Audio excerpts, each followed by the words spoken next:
नमस्कार दोस्तों, मैं हूं संतोष पाठक और आप देख रहे हैं द न्यूज लॉन्चर। इस देश के प्रधानमंत्री नरेंद्र मोदी और इस देश के एक महत्वपूर्ण राज्य बिहार के मुख्यमंत्री नीतीश कुमार में काफी कुछ समानताएं हैं। नरेंद्र मोदी पत्रकारों के सवालों का जवाब देने से बचना चाहते हैं, इसलिए प्रेस कॉन्फ्रेंस ही नहीं करते। और नीतीश कुमार गाहे बगाहे प्रेस कॉन्फ्रेंस कर तो लेते हैं, लेकिन वो भी सीधे सीधे पत्रकारों का जवाब देने से बचते हुए नजर आते हैं। तो नरेंद्र मोदी और नीतीश कुमार, इन दोनों के बीच में सिर्फ यही एक खासियत नहीं है, बल्कि दूसरी खासियत है कि वो मोहरों के जरिए राजनीतिक संदेश देने का प्रयास करते हैं। खुद अपनी जुबान से बहुत कम बोलते हुए नजर आते हैं। तो इस देश के प्रधानमंत्री नरेंद्र मोदी एक बार फिर से बिहार के दौरे पर जाने की तैयारी कर रहे हैं। 18 जुलाई को बिहार के मोतिहारी जा रहे हैं। मीडिया रिपोर्ट्स की माने तो यह उनका 53वां बिहार का दौरा है और अपने हर दौरे में वो कई हजार करोड़ की परियोजनाओं की सौगात बिहार की जनता को देते हुए नजर आते हैं।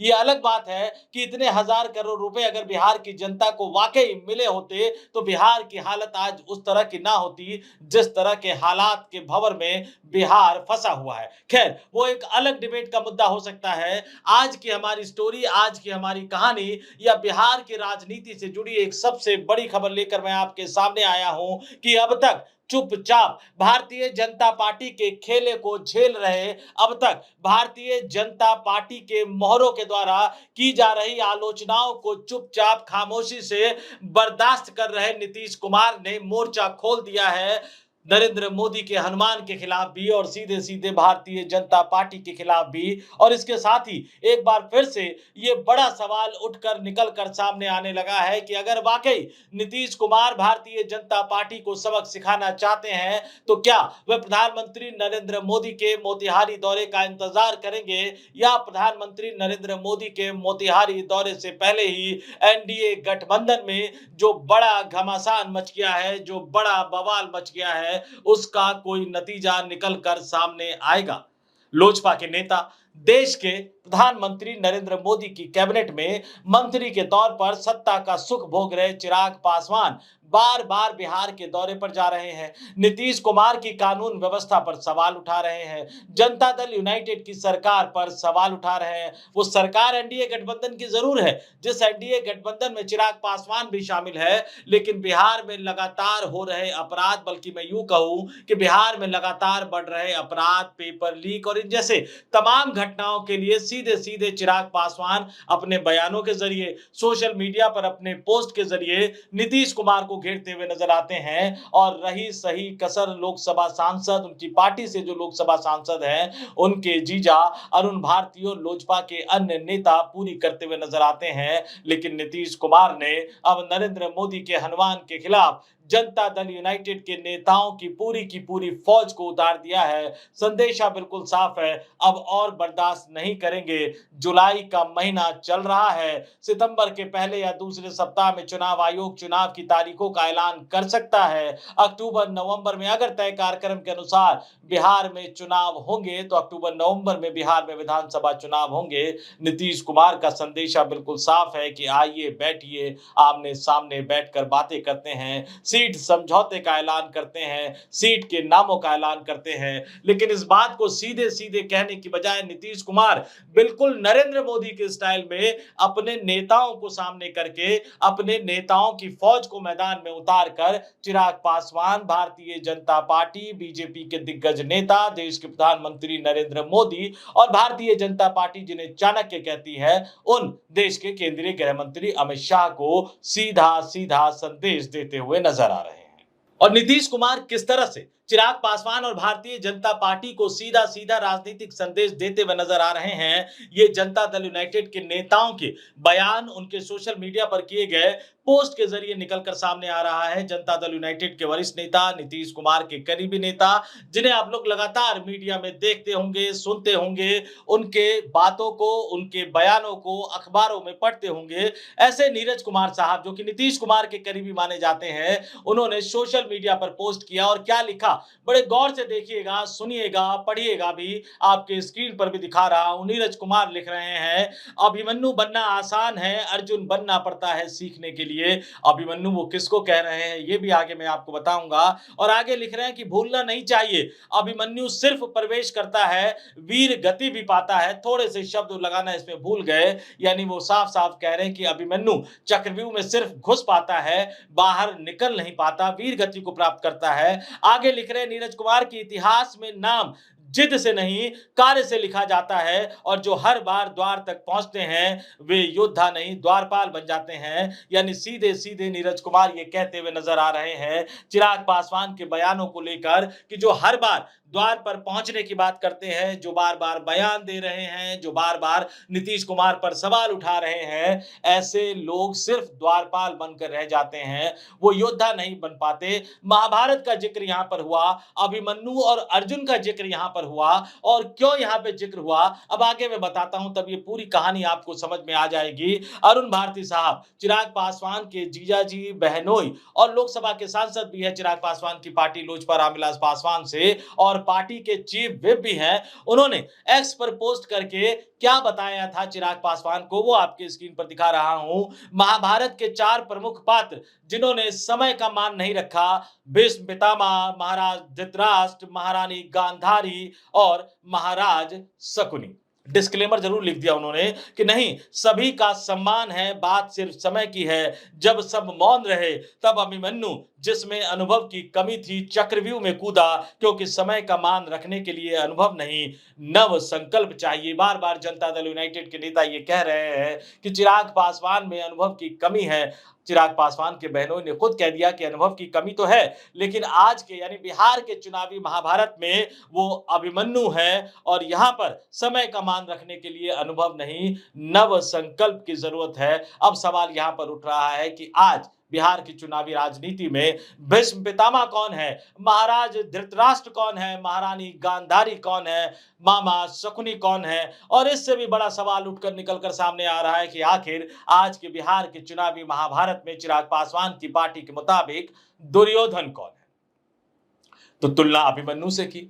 जाहिर सी बात है संकेतों में फिर नीतीश कुमार पर वो राजनीतिक हमला बोलते हुए नजर आए, तो फिर नीतीश कुमार के करीबी नेता नीरज कुमार सामने आए, और उन्होंने सोशल मीडिया पर क्या पोस्ट किया, किन शब्दों में पोस्ट किया, वो मैंने आपके सामने रख दिया, थोड़ी देर पहले बता दिया, लेकिन आपने उसको गौर से नहीं देखा होगा, मुझे पूरा यकीन है। इसलिए दोबारा से नीरज कुमार द्वारा किए गए पोस्ट को मैं सोशल मीडिया पर दिखाता हूं, और आपके स्क्रीन पर आप देखिए कि नीरज कुमार ने जो लिखा, चिराग पासवान पर जो हमला बोला, उन्होंने 3 लोगों को टैग किया हुआ है। नीचे गौर से देखिएगा, बीजेपी फॉर बिहार यानी भारतीय जनता पार्टी का बिहार का ऑफिशियल एक्स अकाउंट है, जेडीयू ऑनलाइन उनकी खुद की पार्टी जनता दल यूनाइटेड का ऑफिशियल एक्स अकाउंट है, और तीसरा बहुत ही महत्वपूर्ण, बहुत ही दिलचस्प, एलजेपी फॉर इंडिया यानी चिराग पासवान की पार्टी का ऑफिशियल एक्स अकाउंट है। और इसी एक्स अकाउंट के जरिए लगातार चिराग पासवान और लोक जनशक्ति पार्टी नीतीश कुमार की सरकार पर, जनता दल यूनाइटेड की सरकार पर निशाना साध रही है।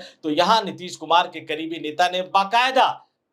लोक जनशक्ति पार्टी को टैग करके चिराग पासवान को नसीहत देने की कोशिश की है। और जैसा कि मैंने कहा कि नीतीश कुमार ने अपने नेताओं की फौज को मैदान में उतार दिया है। आपके स्क्रीन पर मैं एक और पोस्ट दिखा रहा हूं, नवल शर्मा, ये भी जनता दल यूनाइटेड के प्रवक्ता है, और इन्होंने भी चिराग पासवान को घेरते हुए लिखा, चक्रव्यूह में घुसना आसान है पर जनता की कसौटी पर टिकना बस नीतीश जी जानते हैं। यानी कहा जा रहा है कि चिराग साहब आप चक्रव्यूह में घुस तो जाएंगे लेकिन जनता की कसौटी पर टिक नहीं पाएंगे। और आगे क्या लिख रहे हैं नवल शर्मा साहब, बयानबाजी से नहीं बनता कोई अभिमन्यु, यानी बार बार बयानबाजी करने से कोई अभिमन्यु नहीं बनता, जन सेवा ही असली चक्रव्यूह भेदती है। और नवल शर्मा के कहे गए को आप इस हिसाब से भी बहुत ज्यादा महत्वपूर्ण मान सकते हैं कि उनके इस पोस्ट को नीरज कुमार ने, जी हाँ, जिनका एक और पोस्ट मैंने अभी दिखाया था, शायद अपने पोस्ट से उनका दिल नहीं बढ़ा, तो एक बार फिर से चिराग पासवान पर निशाना साधने के लिए उन्होंने नवल शर्मा द्वारा किए गए पोस्ट को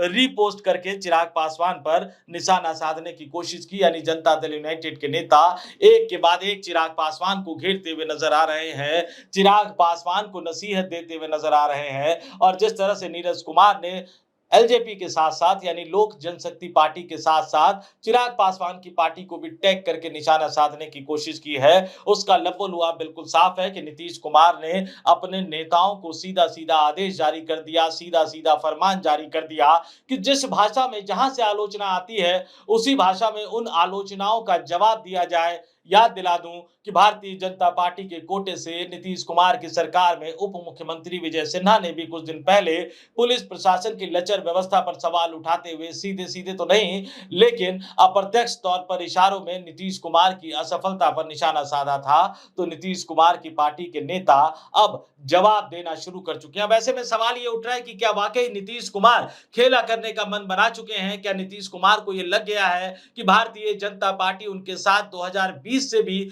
बड़ा खेल खेलने की तैयारी में है? 2020 में चिराग पासवान अपने आप को नरेंद्र मोदी का हनुमान बताते हुए चुनावी मैदान में उतर गए थे। जनता दल यूनाइटेड के उम्मीदवारों को चुनाव हराने में महत्वपूर्ण भूमिका निभाई और एनडीए गठबंधन में एक लंबे अरसे बाद चिराग पासवान ने नीतीश कुमार की पार्टी को दूसरे नंबर की पार्टी बनाकर रख दिया, यानी छोटे भाई की भूमिका में लाकर रख दिया। वो तो भारतीय जनता पार्टी बिहार की चुनावी राजनीति की मजबूरी को समझती है, इसलिए नरेंद्र मोदी और अमित शाह की जोड़ी को मजबूरी में 2020 में नीतीश कुमार को ही बिहार का मुख्यमंत्री बनाना पड़ा। तो एक बार फिर से वही चिराग पासवान पूरे बिहार में घूम रहे हैं, विकसित बिहार की बात कर रहे हैं, नया बिहार बनाने की बात कर रहे हैं, नव संकल्प की बात कर रहे हैं। नीतीश कुमार के गढ़ में जाकर, बिहार के अलग-अलग जिलों में जाकर चुनावी घोषणाएं करते हुए नजर आ रहे हैं और 19 जुलाई को एक बार फिर से वो बिहार के मुंगेर में जनसभा करने जा रहे हैं और नव संकल्प महासभा इसका एक तरह से नाम दिया गया है। तो नीतीश कुमार इस खेल को पूरी तरह से समझ गए हैं। नीतीश कुमार अब इस खेल से आजी जा गए हैं और जनता दल यूनाइटेड के नेता जो कि बंद कमरे में भारतीय जनता पार्टी के सामने गुहार लगाते हुए नजर आते थे कि चिराग पासवान को रोक लीजिए, उन्हें गठबंधन धर्म का पालन करने की नसीहत दीजिए। भारतीय जनता पार्टी तो चुप रही, मौन होकर दूर से इन दोनों राजनीतिक दलों के, दोनों ही एनडीए गठबंधन में शामिल है, दोनों सहयोगी दलों के आपसी घमासान को देखती रही। तो उसके बाद नीतीश कुमार ने अपनी पार्टी के नेताओं को सार्वजनिक रूप से मैदान में उतर जाने का आदेश दे दिया, जिसकी बानगी सोशल मीडिया पर किए गए ये 2 पोस्ट दिखाते हैं। अब जो सवाल खड़ा हो रहा है, एक बड़ा सवाल खड़ा हो रहा है कि नीतीश कुमार अगर भारतीय जनता पार्टी के मंसूबों को समझ गए हैं, नीतीश कुमार अगर चिराग पासवान के असली एजेंडे को, क्योंकि खुद चिराग पासवान आजकल इंटरव्यू दे रहे हैं और इंटरव्यू में वो एक बार फिर से अपने आप को बता रहे हैं कि नरेंद्र मोदी के साथ उनका रिश्ता अनोखा है, वो अपने आप को नरेंद्र मोदी का हनुमान मानते हैं और इसके साथ ही वो भी कह रहे हैं कि बिहार वो जो जाना चाहते हैं, अपने असली एजेंडे को उन्होंने बता दिया कि बिहार की सत्ता में भागीदारी चाहते हैं, निर्णय प्रक्रिया में भागीदारी चाहते हैं। तो अब वो सिर्फ बिहार सरकार में मंत्री बनने के लिए सांसदी और केंद्र की नरेंद्र मोदी सरकार में कैबिनेट मंत्री का पद तो नहीं छोड़ेंगे। उप मुख्यमंत्री, कितने उप मुख्यमंत्री बिहार में बनाए जाएंगे, तो उनकी नजर क्या मुख्यमंत्री पद पर है? इन तमाम सवालों के जवाब जो है वो नीतीश कुमार लगातार तलाशने की कोशिश कर रहे थे, ढूंढने की कोशिश कर रहे थे। कुछ सवालों के जवाब चिराग पासवान ने अपने मुंह से दे दिए और कुछ सवालों के जवाब उन्हें भारतीय जनता पार्टी की चुप्पी से मिल गया। कुछ सवालों के जवाब नीतीश कुमार को नरेंद्र मोदी और अमित शाह के रवैये से मिल गया, क्योंकि नरेंद्र मोदी लगातार बिहार के दौरे पर जा रहे हैं और पिछले कुछ बिहार के दौरों की तस्वीरें और वीडियो खासतौर से अगर आप देखें तो नीतीश कुमार हाथ जोड़कर नरेंद्र मोदी से कुछ कहते हुए नजर आते हैं। सूत्र ये बताते हैं कि नीतीश कुमार बार-बार यही अपील कर रहे हैं प्रधानमंत्री नरेंद्र मोदी से कि एनडीए गठबंधन को अगर चुनाव में जीत हासिल करनी है तो हमें जल्द से जल्द सीटों के बंटवारे का ऐलान कर देना चाहिए, ताकि तमाम राजनीतिक दल अपने अपने उम्मीदवारों को तय करके चुनावी तैयारियों में जुट जाने का निर्देश दे दें। यहां तक कि बिहार के मुख्यमंत्री नीतीश कुमार के सरकारी आधिकारिक आवास एक अने मार्ग पर अमित शाह की अध्यक्षता में जो बैठक हुई थी, उस बैठक में भी नीतीश कुमार ने यही गुहार लगाई थी। और इसके अलावा नीतीश कुमार हो, नीतीश कुमार के करीबी जनता दल यूनाइटेड के नेता हो, नीतीश कुमार के बेटे निशांत कुमार हो, ये लगातार बार-बार देश के प्रधानमंत्री नरेंद्र मोदी और गृह मंत्री अमित शाह से यही गुहार लगा रहे हैं कि एनडीए गठबंधन की तरफ से बिहार विधानसभा चुनाव के लिए मुख्यमंत्री पद के नाम का औपचारिक ऐलान कर दिया जाए। निशांत कुमार जो कि नीतीश कुमार के बेटे हैं, कई बार खुलकर ये कह चुके हैं कि प्रधानमंत्री को या अमित शाह साहब को, अमित अंकल वो कहते हैं, एनडीए गठबंधन को उनके पिता नीतीश कुमार को मुख्यमंत्री पद का दावेदार उम्मीदवार उम्मीदवार घोषित करके ही विधानसभा चुनाव में जाना चाहिए, यानी एनडीए को औपचारिक तौर पर यह ऐलान कर देना चाहिए कि अगर एनडीए गठबंधन की जीत बिहार के विधानसभा चुनाव में होगी तो एक बार फिर से नीतीश कुमार ही एनडीए गठबंधन के नेता के तौर पर मुख्यमंत्री बनेंगे, चाहे किसी भी राजनीतिक दल की एनडीए गठबंधन में शामिल किसी भी राजनीतिक दल की कितनी भी सीटें आए। लेकिन ना तो प्रधानमंत्री नरेंद्र मोदी और ना ही अमित शाह किसी भी मंच से इस बात का ऐलान करने के लिए अभी तक तैयार हुए हैं। बार-बार इन सवालों को टाला जा रहा है, गठबंधन में सीट बंटवारों के सवालों को टाला जा रहा है और इस बीच चिराग पासवान पूरे बिहार में घूम-घूम कर नीतीश कुमार पर हमला बोल रहे हैं। 60 सीटों की मांग घटते-घटते उनकी 45 सीटों के आसपास आ गई है, यानी 45 सीटें वो एनडीए गठबंधन में चाहते हैं। वहीं जीतन राम मांझी जो 40 से शुरू हुए थे 20 पर आकर अटक गए हैं, 15 से नीचे जाने को तैयार नहीं है। उपेंद्र कुशवाहा के बारे में समझ ही नहीं आ रहा, वो इतना ही कह रहे हैं कि 3-4 सीटों पर तो वो मानने वाले नहीं है। तो चिराग पासवान की अगर आधी बात को भी मान लिया जाए, यानी 25 से ऊपर उनको सीटें दे दी जाए, जीतन राम मांझी की बात को भी थोड़ा सा मान लिया जाए, पिछली बार के 7 के मुकाबले 10 या 11 दे दिया जाए, उपेंद्र कुशवाहा की भी अगर मान ली जाए 8-9 सीटें उनको दे दी जाए, तो नीतीश कुमार की पार्टी के पास चुनाव लड़ने के लिए 100 के आसपास ही सीटें बचती है। और नीतीश कुमार इस बात को बखूबी समझते हैं कि अगर ऐसा हुआ तो चुनाव के बाद जो समीकरण बनेंगे, हो सकता है कि भारतीय जनता पार्टी को बिहार में सरकार बनाने के लिए जनता दल यूनाइटेड और नीतीश कुमार की जरूरत ही ना पड़े। तो जिस चीज को वो समझ रहे थे, जिस चीज का आभास उन्हें हो रहा था, वो थोड़ा बहुत चिराग पासवान के बयान से साफ हो गया और वो थोड़ा बहुत भारतीय जनता पार्टी की चुप्पी से साफ हो गया। वो थोड़ा बहुत नरेंद्र मोदी और अमित शाह के बार-बार उनके अनुरोध, आग्रह को टालने से साबित हो गया और उसके बाद नीतीश कुमार ने अपने नेताओं को मैदान में उतार दिया। देखते हैं 18 जुलाई को प्रधानमंत्री नरेंद्र मोदी के बिहार दौरे से पहले बिहार की राजनीति में क्या वाकई ये बवंडर, ये बवाल जो खड़ा हुआ है किसी नए मुकाम की तरफ जाता है? क्या नीतीश कुमार कोई बड़ा फैसला करने वाले हैं या 18 जुलाई को मंच से देश के प्रधानमंत्री नरेंद्र मोदी वो ऐलान कर सकते हैं जो नीतीश कुमार चाहते हैं? लेकिन कुल मिलाकर ये तय मानिए कि एनडीए गठबंधन में एक बड़ा बवाल, एक बड़ा घमासान मच गया है और वही सवाल जो बार-बार पूछा जा रहा है कि नीतीश कुमार साहब के साथ खेला हो जाएगा या नीतीश कुमार एक बार फिर खेला कर देंगे? सच पूछिए तो इस सवाल का जवाब आज की तारीख में मेरे पास नहीं है, बल्कि यूं भी कह सकता हूं कि इस सवाल का जवाब शायद आज की तारीख में खुद बिहार के मुख्यमंत्री नीतीश कुमार के पास भी नहीं होगा। लेकिन बिहार की राजनीति में दिलचस्प खेला चल रहा है। इस दिलचस्प खेले का लुत्फ उठाते रहिए, आनंद उठाते रहिए। बिहार में जब-जब भी कुछ नया होगा, हम उस खबर को अपने ही अंदाज में आपके सामने लेकर आएंगे। लेकिन फिलहाल इस वीडियो में इतना ही। मुझे यानी संतोष पाठक को दीजिए इजाजत। आप तमाम लोग देखते रहिए द न्यूज लॉन्चर। नमस्कार।